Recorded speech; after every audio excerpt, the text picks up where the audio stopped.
అందరికీ నమస్కారం అండి. గాయత్రిక హోమ్కి స్వాగతం. రేపు మనకి కార్తీక పౌర్ణమి ఉంది కదండి. కార్తీక పౌర్ణమి రోజున దీపదానం ఎలా ఇవ్వాలి, ఎప్పుడు ఇవ్వాలి, ఈ దీపదానం ఎవరు ఇవ్వాలి, అలాగే స్వయంపాక దానం ఎలా ఇవ్వాలి, దీపదానం చేసినప్పుడు తప్పకుండా స్వయంపాక దానం చేయాలా, ఇవన్నీ గురించి వీటిలన్నిటి గురించి నేను ఈరోజు వీడియోలో మీతో షేర్ చేసుకోబోతున్నాను. అలాగే 365 ఒత్తులు ఎవరు వెలిగించాలి, ఇంట్లో ఎంతమంది ఉంటే అంతమంది వెలిగించవచ్చా, అది కూడా నేను మీతో షేర్ చేస్తున్నానండి. వీడియోని ఎక్కడ స్కిప్ చేయకుండా చూడండి, అలా అయితేనే మీకు డీటెయిల్గా అర్థమవుతుంది. మన ఛానల్ని ఫస్ట్ టైం చూస్తున్నట్లయితే వెంటనే సబ్స్క్రైబ్ చేసుకుని పక్కనే ఉన్న బెల్ బటన్ని యాక్టివేట్ చేసుకోండి.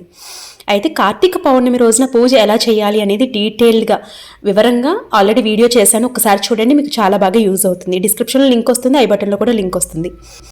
ఈరోజు ప్రత్యేకంగా మనం పూజ ఆచరించడంతో పాటు 5 విషయాలు గుర్తుపెట్టుకోవాలి. ఏంటంటే స్నానము, అంటే మనం చేసేటటువంటి స్నానం, దీపారాధన, దానము, అలాగే శివనామ స్మరణ, అలాగే ఉపవాసం. ఈ 5 కూడా మనం ఎప్పుడు కూడా గుర్తుపెట్టుకుంటూ ఉండాలి. ఈ కార్తీక మాసంలో కార్తీక పౌర్ణమి రోజు చేసే దీపదానం అనేది ఎంతో ప్రత్యేకమండి. కాబట్టి దీపదానం ఎలా చేయాలి అనేది ఇప్పుడు మాట్లాడుకుందాం. ఈ దీపదానం అనేది కార్తీక మాసంలో ఏ రోజైనా చేసుకోవచ్చు ఫస్ట్.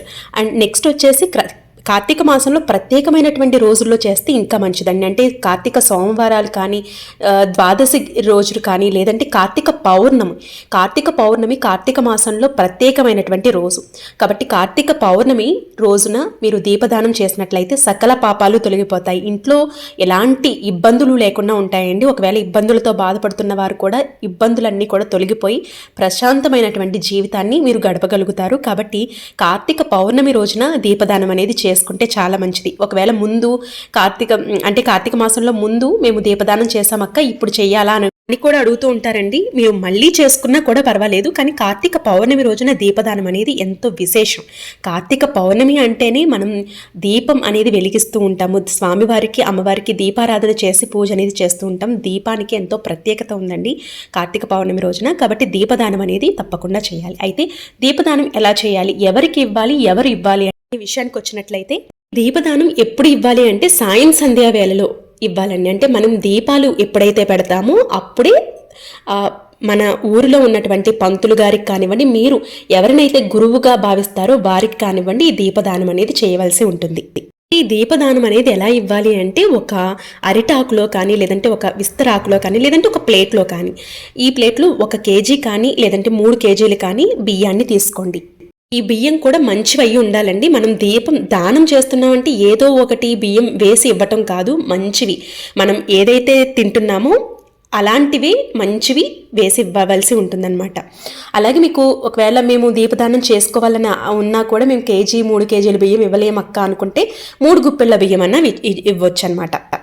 మనం ఇచ్చేటటువంటి బ్రాహ్మణులకి వండుకోదగిన బియ్యం అయితే ఇవ్వాలండి. ఈ బియ్యంలో చిటికెడు కుంకుమ, చిటికెడు పసుపు వేసి అక్షింతలు కూడా వేసుకోవాలి. ముందుగా ఈ బియ్యం మీద ఓం అని రాసి దీని మీద చక్కగా పసుపు, కుంకుమ, అక్షింతలు వేసి పుష్పాన్ని ఉంచాలి. అలాగే బియ్యం మీద 2 తమలపాకులు వేయాలండి. తమలపాకు మీద కూడా పసుపు, కుంకుమ, అక్షింతలు వేయాలి. వేసిన తర్వాత పిండి ప్రమిదలో కూడా దీపారాధన చేసుకోవచ్చు, లేదంటే ఉసిరి కాయలో దీపారాధన చేసి ఉసిరి దీపారాధన కూడా మనం దానం అనేది ఇవ్వచ్చు అనమాట. అది మీ స్తోమతకి తగినట్లుగా మీరు చేసుకోవాల్సి ఉంటుంది. మీరు ఆర్థికంగా బాగున్నారు అనుకుంటే వెండి ప్రమిదలు దీపారాధన చేసుకోవడం, దీపదానం అనేది చేసుకోవచ్చండి. అది మీ ఇష్టాన్ని బట్టి ఆధారపడి ఉంటుంది. నార్మల్గా దీపారాధన అంటే దీపదానం అనేది పిండి ప్రమిదలో దీపదానం చేయొచ్చు, లేదంటే ఉసిరికాయలో కూడా దీపదానం చేయొచ్చు. అయితే ఉసిరికాయలో దీపదానం చేస్తే ఇంకా శ్రేష్టం అనమాట. కాబట్టి ఈ 2 పద్ధతులను కూడా మీరు ఫాలో అవ్వచ్చు. ఒక్కటి మాత్రం ఎప్పుడూ దీపదానం అనేది చేయకూడదండి. పిండి ప్రమిదలో దీపారాధన ఒక్కటి చేసి దీపదానం అనేది చేయకూడదు. 2 జంటగా దీపదానం అనేది చేయవలసి ఉంటుందన్నమాట. అయితే దీపదానం చేసినప్పుడు బ్రాహ్మణులకి ఇచ్చే దీపదానం అనేది ఎంతో శ్రేష్టం అండి. ఎందుకంటే బ్రాహ్మణులు అంటేనే భూమి మీద కదలాడే దేవతలు అని అర్థం అనమాట. కాబట్టి దీపదానం అనేది తప్పకుండా బ్రాహ్మణులకే మాత్రమే ఇవ్వాలి.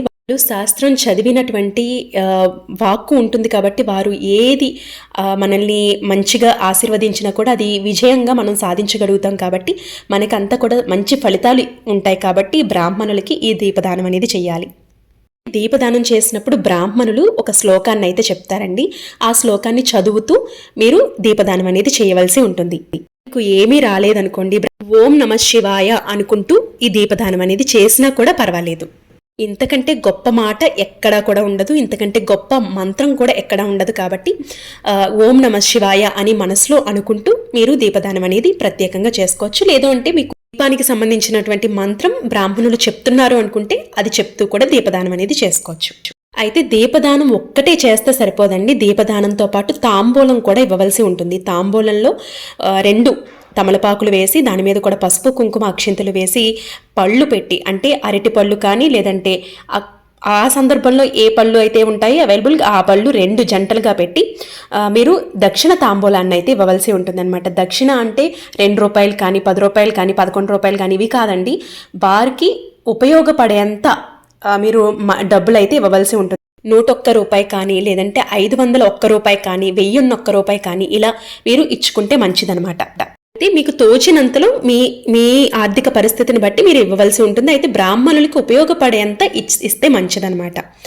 అదేవిధంగా చాలామంది బ్రాహ్మణులకి ఈరోజు వస్త్రం కూడా సమర్పిస్తూ ఉంటారండి. కొత్త వస్త్రాలు తీసి కూడా వారికి ఇస్తూ ఉంటారనమాట. మీరు అలా కూడా వస్త్రం అనేది ఇవ్వవచ్చు. అలాగే ఈరోజు ప్రత్యేకంగా బ్రాహ్మణులకి భోజనం కూడా పెడుతూ ఉంటారు.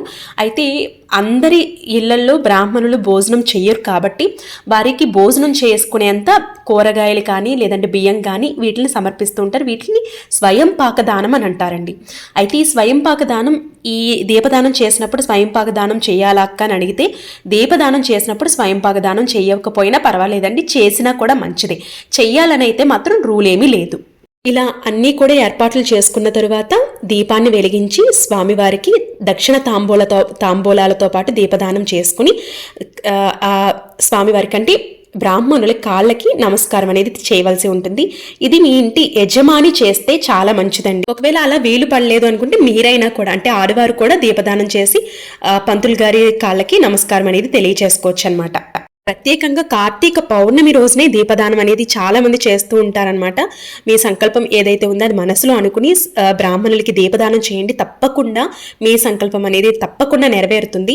అంతేకాకుండా దీపదానంతో పాటు స్వయం పాకదానం కూడా చేస్తూ ఉంటారు. స్వయం పాకదానం ఈ కార్తీక మాసంలో ఎంతో శ్రేష్టమండి. కాబట్టి బ్రాహ్మణులకి స్వయం పాకదానం అంటే వాళ్ళు వండుకోదగినవి ఇవ్వవలసి ఉంటుంది. అంటే బియ్యము, కొబ్బరికాయ అంటే మంచి క్వాలిటీలో ఉన్నటువంటి సరుకులన్నీ కూడా ఇవ్వవలసి ఉంటుందండి. దానం చేస్తున్నాము అంటే మనం ఎలా అయితే తింటున్నామో అవతలి వారు కూడా అలాగే తినాలి అనే ఉద్దేశంతో మనం దానం అనేది చేస్తూ ఉంటాం. కాబట్టి ఈ స్వయం పాక దానం కూడా ఎంతో విశేషం అనమాట. అంటే గ్రోసరీస్ అంటే పప్పులు, చిరుధాన్యాలు ఏవైతే ఉంటాయో వాళ్ళు ఏవైతే వండుకుంటారో అంటే బెల్లం కానివ్వండి, చింతపండు కానివ్వండి, లేదంటే పప్పు దినుసులు కానివ్వండి, చిరుధాన్యాలు కానివ్వండి, ఇవన్నీ కూడా మీరు ఏర్పాటు చేసుకుని స్వయం పాక దానం అనేది ఇవ్వవచ్చు. ఒకవేళ ఇవేమి ఇవ్వలేమక్క కానీ స్వయం పాక దానం చేయాలి అనుకున్న వారు బియ్యము, కందిపప్పు, పెసరపప్పు, అలాగే కొబ్బరికాయ ఇలా మీకు నచ్చినంత మీ స్తోమత తగినట్లుగా మీరు ఏర్పాటు చేసుకుని ఈ విధంగా మీరు స్వయం పాక దానం అనేది ఇవ్వవచ్చు. వీటితో పాటు కూరగాయలు కూడా స్వయం పాక దానంలో ఇంక్లూడ్ చేయాల్సి ఉంటుంది. అంటే మనం ఏదైతే ఒక వంటకి ఉపయోగిస్తామో అవన్నీ కూడా వాళ్ళకి స్వయం పాకంగా ఇవ్వవలసి ఉంటుంది.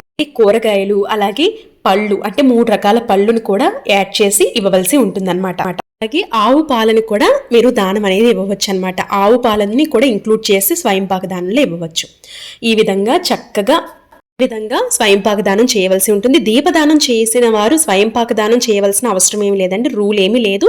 అయితే స్వయం పాక దానం కూడా చేస్తే మంచిది. అయితే స్వయం పాక దానం కూడా మీ ఇంటి యజమానితో స్వయం పాక దానం చేయించండి, లేదు అంటే మీరైనా చేసుకోవచ్చు అనమాట.